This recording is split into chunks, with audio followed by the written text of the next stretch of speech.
Thank you, Madam Chair.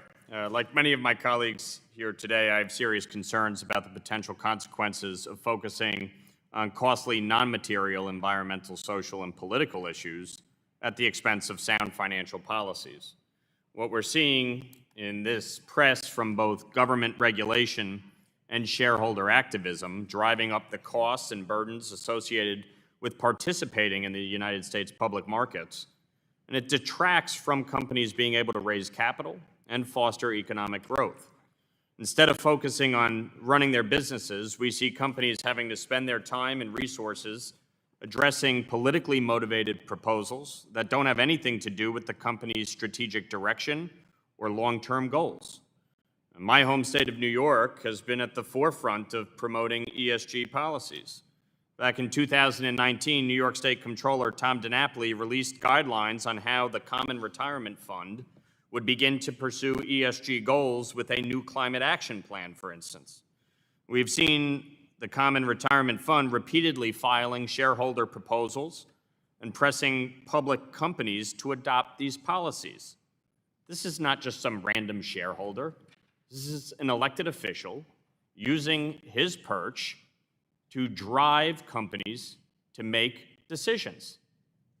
That is not democracy, not even close. Over the past years, this fund alone has filed hundreds of proposals, and many companies have chosen just to settle and cut a deal, leading more reports and disclosures and diverted resources. Now, this is the same pension fund, by the way, that just announced a negative return of 4.1% for the state fiscal year that just ended. Bang up job. Doing real good by the taxpayers. Because, by the way, in New York, the taxpayers are on the hook when we don't meet our requirements. Several pension funds in New York City are actually even now facing lawsuits alleging that they have breached their fiduciary duty. Yeah, this is really working out great. Good policies. Now, we've seen a lot of examples recently, and I hear it from my constituents.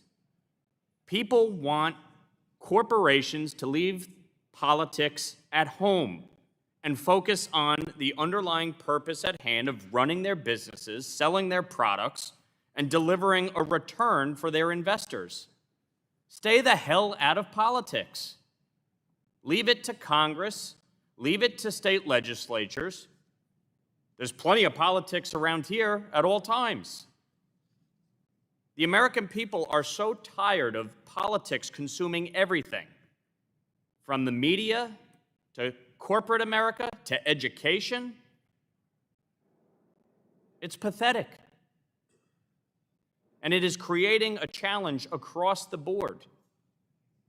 Mr. Berry, do you agree that politics and social policy should be made in Congress and state legislatures and not in corporate boardrooms? This is what Congress and legislatures are for, Congressman. I agree. Mr. Natram, shareholders who submit proposals, especially on environmental and social topics, often argue that these proposals serve the long-term economic interests of companies and shareholders. Could you respond to this claim? I would say that the long-term economic interests of shareholders are best focused, are best served when companies focus on their underlying business itself. So would you agree that if, for instance, the New York State Pension Fund is giving a negative return, that's probably not in the best interest of pension fund recipients? Without knowing much about the New York City Pension Fund, those don't sound like great facts, sir. Makes sense.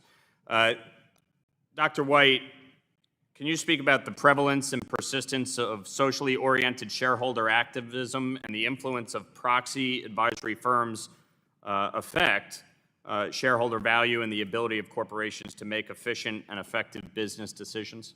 Yeah, thank you.